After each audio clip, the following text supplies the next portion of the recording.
परंतु उसे हमेशा इसी बात का दुख था कि उसका कोई भाई नहीं था।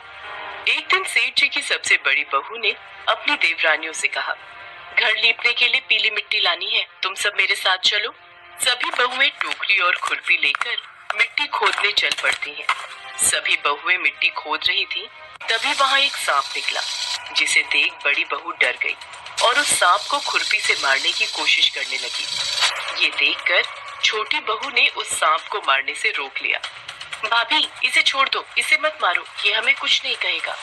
ठीक है, नहीं मार रही, पर एक जीव के लिए तुम्हारे मन में इतनी दया, जैसे तुम्हारा कोई सगा संबंधी हो। छोटी बहू की बात सुनकर बड़ी बहू ने उसे नहीं मारा और वो नाग एक ओर जाकर बैठ गया। तब छोटी बहू ने उस नाग से कहा, हम अभी लौट कर आती हैं, तुम यहाँ से कहीं मत जाना। ये कहकर छोटी बहू सबके साथ मिट्टी लेकर घर चली गई और वहाँ कामकाज में फंसकर नाग से किया वादा भूल गई। जब छोटी बहू को दूसरे दिन वो बात याद आई तो वो हाथ में दूध का कटोरा लेकर तुरंत नाग के पास पहुंची। उसने देखा वो नाग उसी स्थान पर बैठा है। वो उस नाग से बोली, नाग भैया नमस्कार। तू मुझे भैया कह चुकी है, इसलिए मैं तुझे माफ कर देता हूँ, नहीं तो झूठी बात कहने के कारण तुझे डस लेता। भैया मुझसे भूल हो गई, मैं आपसे क्षमा मांगती हूँ। अच्छा, तो आज से मेरी बहन हुई और मैं तेरा भाई, तुझे जो मांगना हो मांग ले। भैया, मेरा कोई भाई नहीं है, मुझे आपके रूप में भाई मिल गया, मुझे और कुछ नहीं चाहिए भैया। ठीक है बहन, मैं हमेशा एक भाई का फर्ज जरूर निभाऊंगा। इतना कहकर वो नाग वहाँ से चला गया। कुछ समय बीतने पर वो नाग मनुष्य का रूप लेकर सुमन के घर आया और बोला, मेरा नाम नागार्जुन है, मैं अपनी बहन सुमन को लेने आया हूँ, कृपया करके मेरी बहन को भेज दो। पर हमारी बहू का तो कोई भाई नहीं है। मैं इसका चचेरा भाई हूँ, बचपन में ही बाहर पढ़ने चला गया था, ब्याह के वक्त मैं गांव में नहीं था। अच्छा, ठीक है। सुमन, बहू, तुम्हारा भाई नागार्जुन तुम्हें लेने आया है, कुछ दिन भाई के घर रह आओ। नाग छोटी बहू के कमरे में गया और उसे अपने बारे में बता दिया। छोटी बहू उसके साथ चल दी। रास्ते में नाग उससे बोला, बहन, मैं अपने असली रूप में आ रहा हूँ, तो डरना नहीं, और जहाँ चलने में कठिनाई हो वहाँ मेरी पूंछ पकड़ लेना। छोटी बहू अपने भाई नाग के कहे अनुसार उसकी पूंछ पकड़कर चलती रही और वो उसके घर पहुँच गई। वहाँ के धन ऐश्वर्य को देखकर वो चकित रह गई। माँ, पिताजी, ये मेरी बहन सुमन है, अब ये कुछ दिन हमारे साथ ही रहेगी। ये तो बहुत अच्छी बात है बेटा, आओ बेटी, अब कुछ दिन आराम से अपने भाई के घर रहो। एक दिन नाग की माता नाग को दूध दे रही थी, तभी सुमन बोली, माँ, आज मैं भैया को दूध दे आऊँ? ठीक है बेटा, जा दे आ। सुमन ने गलती से नाग को गर्म दूध पिला दिया, जिससे उसका मुंह जल गया।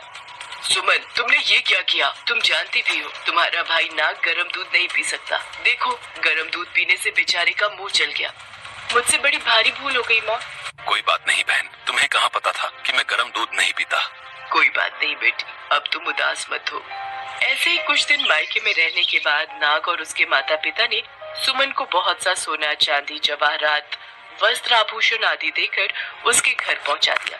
इतना ढेर सारा धन देकर बड़ी बहू ने ईर्ष्या से कहा, सुमन, तेरा भाई तो बड़ा धनवान है, तुझे तो उससे और भी धन लाना चाहिए। नाग ने ये वचन सुन लिए। उसने सुमन को सब वस्तुएं सोने की लाकर दे दी। ये देखकर बड़ी बहू ने कहा, अब इन सोने की वस्तुओं को झाड़ने के लिए झाड़ू भी सोने की होनी चाहिए। ये सुनकर नाग ने झाड़ू भी सोने की लाकर रख दी। नाग ने सुमन को हीरे और मणियों से जड़ा एक अद्भुत हार दिया था।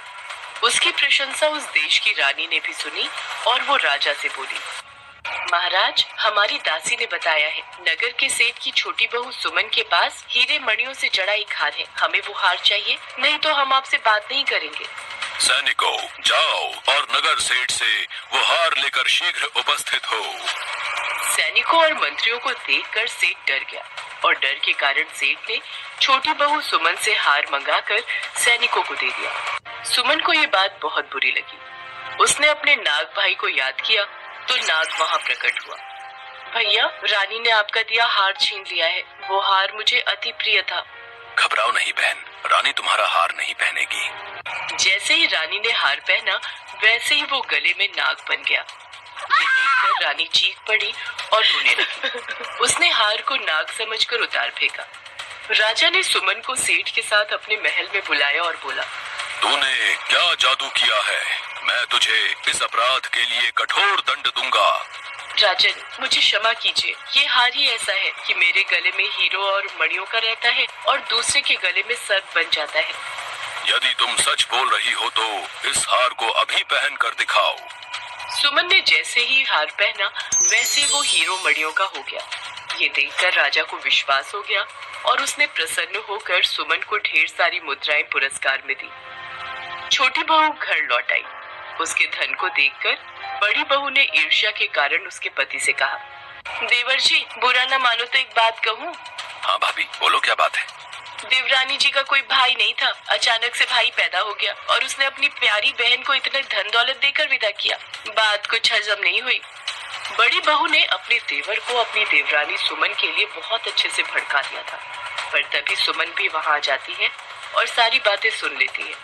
वो अपने भाई नाग को याद करके रोने लगती है। बहन को मुश्किल में फंसता देख उसी समय नाग वहाँ प्रकट होता है।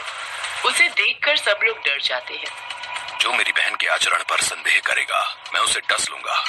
नहीं भैया, आप इन सब पर क्रोध ना करो। ये मेरे अपने हैं, आप इन्हें क्षमा कर दो। मैं तो बस इन्हें सच दिखाना चाहती थी और आज आपने अपनी बहन की लाज रख ली भैया। बड़ी बहू अपने व्यवहार पर बहुत शर्मिंदा हुई। सबने मिलकर हाथ जोड़कर नाग देवता से क्षमा मांगी और नाग देवता का स्वागत सत्कार किया। ऐसी मान्यता है कि उसी दिन से नाग पंचमी का त्योहार मनाया जाने लगा। इसी कारण स्त्रियां नाग को भाई मानकर नाग पंचमी के दिन नाग देवता की पूजा करती हैं।